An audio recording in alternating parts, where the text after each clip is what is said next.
और इसमें सबसे ज्यादा वेटेज किसका होगा भाई? जीएस का होगा। बिना जीएस के भाई सिलेक्शन होने वाला ही नहीं है आरपीएफ में। एग्जाम देते ही आप एकदम कॉन्फिडेंटली हो जाएंगे कि भाई अब के सिलेक्शन तो पक्का है, फिजिकल की तैयारी करनी है। लगभग हम आपको आरपीएफ कांस्टेबल एसआई के पेपर से पहले भाई 29 से 30 हजार क्वेश्चन करवाएंगे। और सोचो 29 से 30 हजार क्वेश्चन हो गए और उनका एक्सप्लेनेशन हो गया, और एक क्वेश्चन पर अगर हमने दो भी एक्सप्लेनेशन दिए तो आप देखो 30 हजार का दो में मल्टीप्लाई करें तो लगभग कितना होता है? 60 हजार क्वेश्चन हम रिवाइज कर चुके होंगे। आप अच्छा स्कोर करेंगे और 45 नहीं तो 45 के लगभग तो 100% आपका स्कोर करवाएंगे। और आपको पता है कि सोना जितना तपता है ना उतना निखरता है, उतना ही रंग रूप उसका चमकता है। तो आप सोना है। आप जय हिंद दोस्तों। तो कैसे हैं आप सभी लोग? उम्मीदन अच्छे होंगे और अपनी तैयारी बहुत अच्छे तरीका से कर रहे होंगे। देखो आज स्केल सिलेक्शन आपके लिए कुछ बेहतर चीज लेकर आया है। और बेहतर क्या है कि आपके भविष्य को और बेहतर करना है। और आपका भविष्य बेहतर कब किया जा सकता है? कि जब आप अपने भविष्य के साथ हमारे साथ जुड़ें, क्योंकि हम तभी आपके भविष्य को बेहतर कर सकते हैं। उसके लिए हमने क्या स्टार्ट किया है कि अब हम आपके लिए एक क्लास स्टार्ट करने वाले हैं, और जो यूट्यूब पर लाइव होगी, और उस लाइव क्लास में हम आरपीएफ कांस्टेबल और एसआई जो बच्चे इन दोनों भर्ती के अंदर सिलेक्शन लेना चाहते हैं भाई 2024 में, अगर 2024 में सिलेक्शन लेना है तो आपको मेहनत अच्छे से करनी पड़ेगी, क्योंकि आरपीएफ कांस्टेबल और एसआई की भर्ती लगभग 5 वर्ष के बाद आई है। 2018 में यह भर्ती देखने को मिली थी, और 2018 के लंबे समय के बाद 2023 में हमको भर्ती नजर आई है। तो हमें यह ऑप्शन बिल्कुल नहीं छोड़ना है, यह चांस बिल्कुल नहीं छोड़ना है। अगर हमने अब के इस चांस को छोड़ दिया तो भाई अब के अगली बार यह चांस नहीं मिलने वाला। और ये चांस भी बहुत बच्चों को तब मिल रहा है कि जब उन्हें 3 वर्ष का एज रिलैक्सेशन दिया गया है। और सोचो अगर एज रिलैक्सेशन नहीं दिया होता तो कितने ऐसे बच्चे थे जो कंपटीशन से जुड़े हुए थे, जिनकी उम्मीद थी आरपीएफ कांस्टेबल या एसआई में सिलेक्शन लेने की, उनकी उम्मीद पूर्णतः खराब हो जाती अगर 3 साल का एज रिलैक्सेशन नहीं मिला होता। और मैं निश्चित इस बात को गारंटी से कह रहा हूं, अगली भर्ती अगर आई तो उसमें एज रिलैक्सेशन बिल्कुल नहीं होगा। इसलिए आपको इस बार जो मेहनत करनी है मिल्खा सिंह की तरह करनी है। पहली और आखिरी भर्ती किसको सिद्ध कर देना है? आरपीएफ कांस्टेबल या एसआई, जो भी आप एग्जाम दे रहे हैं या दोनों एग्जाम आप दे रहे हैं, तो दोनों को ही आपको अंतिम कर देना। पहला और आखिरी एग्जाम आपके क्या होगा?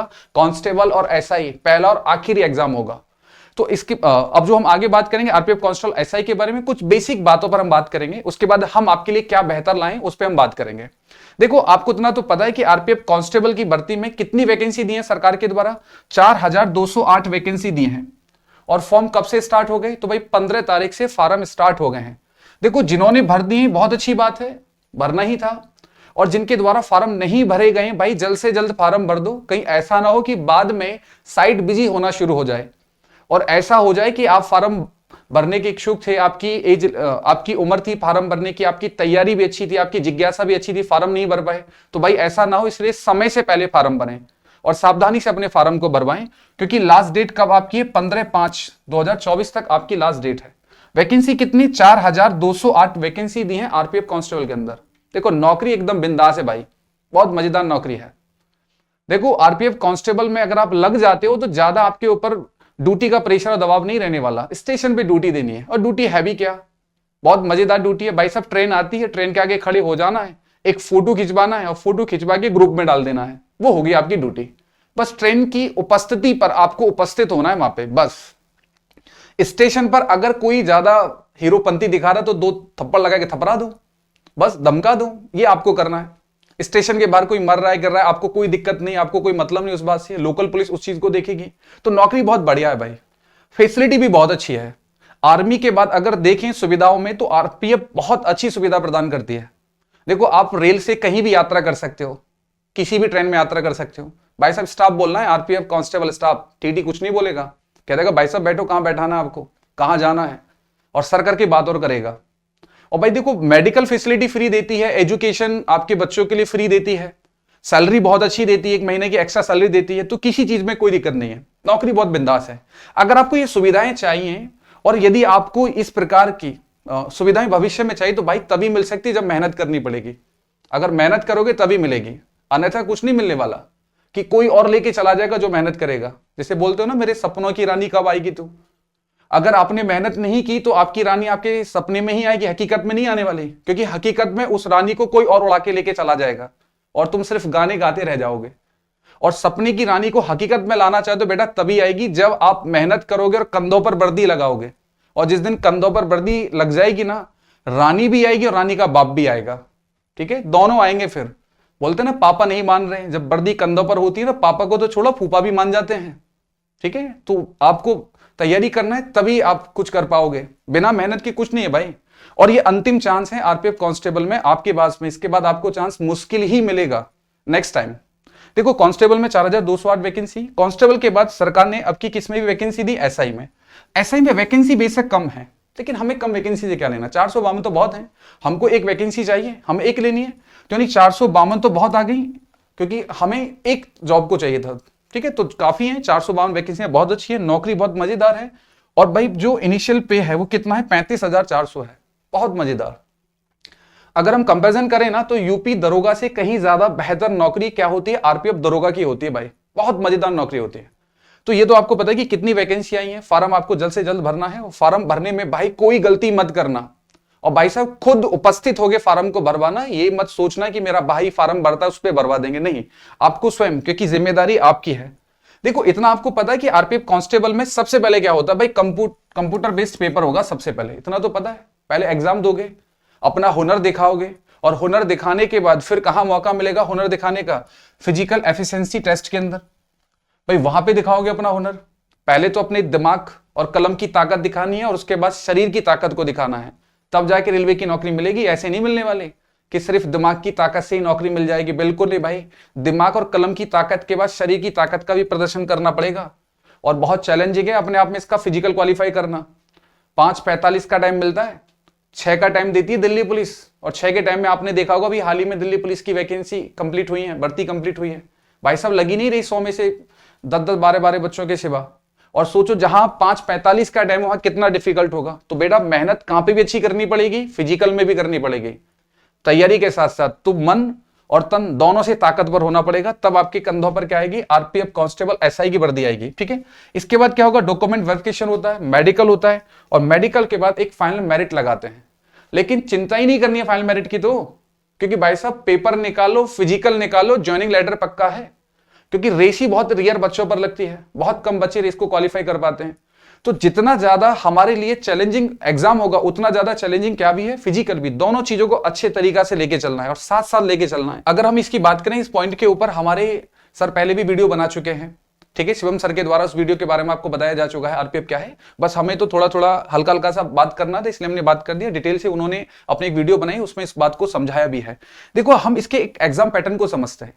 देखो अगर कांस्टेबल और एसआई के एग्जाम पैटर्न की बात करें, तो कांस्टेबल और एसआई के एग्जाम पैटर्न में है तो पैटर्न बिल्कुल सेम है, क्योंकि जितने क्वेश्चन कांस्टेबल में पूछता है उतने क्वेश्चन एसआई में पूछता है, लेकिन क्वेश्चन लेवल का डिफरेंस होगा।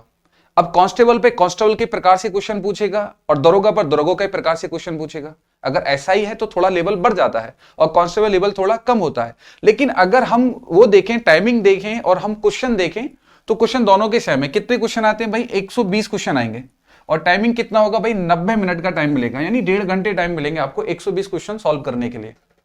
और इसमें सबसे ज्यादा वेटेज किसका होगा भाई, जीएस का होगा। बिना जीएस के भाई सिलेक्शन होने वाला ही नहीं है आरपीएफ में, चाहे वो कांस्टेबल हो चाहे एसआई हो।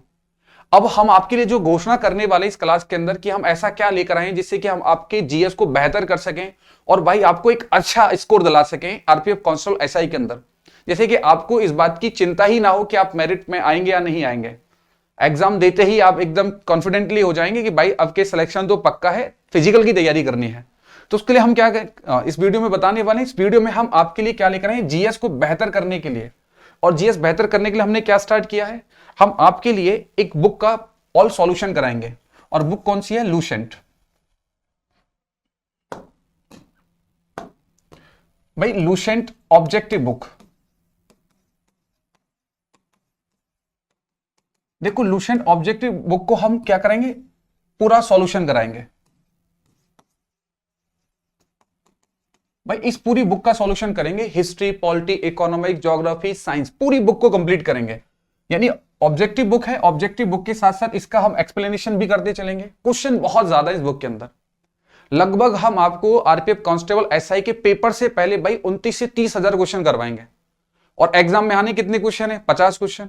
और सोचो 29 से 30 हजार क्वेश्चन हो गए और उनका एक्सप्लेनेशन हो गया, और एक क्वेश्चन पर अगर हमने दो भी एक्सप्लेनेशन दिए तो आप देखो 30,000 का 2 में मल्टीप्लाई करें तो लगभग कितना होता है, 60,000 क्वेश्चन हम रिवाइज कर चुके होंगे, रिवीजन कर चुके होंगे आरपीएफ कांस्टेबल एसआई के पेपर से पहले। और 60,000 क्वेश्चन में से हमें कितने क्वेश्चन करने हैं, 50। तो यानी आप समझ लें कि कितनी संभावना होगी एग्जाम में हमारी क्वेश्चन से फंसने की पॉसिबिलिटी कितनी ज्यादा बढ़ जाएगी। देखो ये तब बेहतर हो सकता है जब आप हमारे साथ जुड़ेंगे इस क्लास के अंदर। हम फुल मेहनत करेंगे आपके स्कोर को 50 में से 45 प्लस करने का। देखो सुनने में बहुत आसान है, कहने में भी आसान है कि 45 प्लस स्कोर करा देंगे, लेकिन भाई 45 प्लस स्कोर तब तक नहीं होगा जब तक आप हमारे साथ अच्छी तरीके से मेहनत नहीं करेंगे। अगर आपने अच्छी तरीके से मेहनत की तो हम निश्चित इस बात को कह रहे हैं कि आप अच्छा स्कोर करेंगे और 45 नहीं तो 45 के लगभग तो 100% आपका स्कोर करवाएंगे। ऐसा स्कोर आपका अवश्य करवा देंगे जिससे कि आपको मेरिट की कोई दिक्कत ना हो। बस आपको हमारे साथ मेहनत से कंटिन्यूअसली लगना है, एकदम दशरथ मांझी की तरह। दशरथ मांझी यानी आपको सिर्फ दिन प्रतिदिन अपना कार्य ही नजर आना है कि भाई अब के हर हाल में कांस्टेबल और एसआई एग्जाम को निकालना ही निकालना है। महाभारत में एक कैरेक्टर है जो बहुत लोकप्रिय कैरेक्टर है और जिस कैरेक्टर को भगवान कृष्ण ने भी पसंद किया है, और कैरेक्टर कौन है, अर्जुन। पूरी महाभारत में भगवान कृष्ण किस व्यक्ति के सारथी बने, अर्जुन के बने। बल्कि अर्जुन से तो बहुत तगड़े धनुर्धर, बहुत अच्छे योद्धा महाभारत के युद्ध में थे। लेकिन कृष्ण भगवान को अर्जुन क्यों पसंद थे, एक ही कारण था। देखो अर्जुन का सबसे अच्छा खासियत था कि वो दृढ़ संकल्पित व्यक्ति था। अगर उसने अपने जीवन में कोई भी लक्ष्य निर्धारित कर लिया तब तक उस लक्ष्य को भेद ना ले वो शांत नहीं बैठता था। यही कारण रहा कि वो व्यक्ति एक सर्वश्रेष्ठ धनुर्धर बना। देखो गुरु द्रोण ने शिक्षा तो सबको दी थी, यानी और भी 5 पांडव थे, कौरवों को भी शिक्षा दी गई थी, लेकिन सब में से सबसे अच्छा धनुर्धर निकलकर कौन आया, अर्जुन ही आया। कारण यही कि वो दृढ़ संकल्पित था और अगर वो अपने जीवन में कोई भी लक्ष्य निर्धारित करता था और जब तक लक्ष्य की प्राप्ति ना कर ले वो चैन से नहीं बैठता था। भाई आपको अर्जुन ही बनना है। अब अर्जुन बनोगे तभी लक्ष्य को भेद पाओगे। अगर अर्जुन नहीं बन पाए तो आप लक्ष्य नहीं भेद पाओगे, कोई और लक्ष्य को भेद कर चला जाएगा। तो अर्जुन बनना है, अर्जुन बनोगे तभी आप लक्ष्य को प्राप्त कर पाओगे भाई, तभी कंधों पर वर्दी आएगी और तभी कंधों पर सितारे लगेंगे, अन्यथा बिल्कुल नहीं होने वाला कुछ भी। क्योंकि परीक्षा प्रतियोगिता में अंतर होता है भाई। परीक्षा कोई भी पास कर सकता है लेकिन प्रतियोगिता पास करने की क्षमता हर किसी के अंदर नहीं होती। क्योंकि प्रतियोगिता में आपको अपनी पूरी ताकत का प्रदर्शन करना है, आपको सबसे बेहतर देना है। और सबसे बेहतर आप कब देंगे, जब आप सबसे बेहतर मेहनत करेंगे। हमारा टारगेट है आपको जीएस में अच्छा स्कोर दिलवाना, क्योंकि मैथ रीजनिंग में तो सर आपका बेहतर स्कोर करवा ही देंगे अगर आपने उनके साथ लगकर लगातार मेहनत की। अब उनके बाद काम किसका बचेगा, हमारा बचेगा भाई।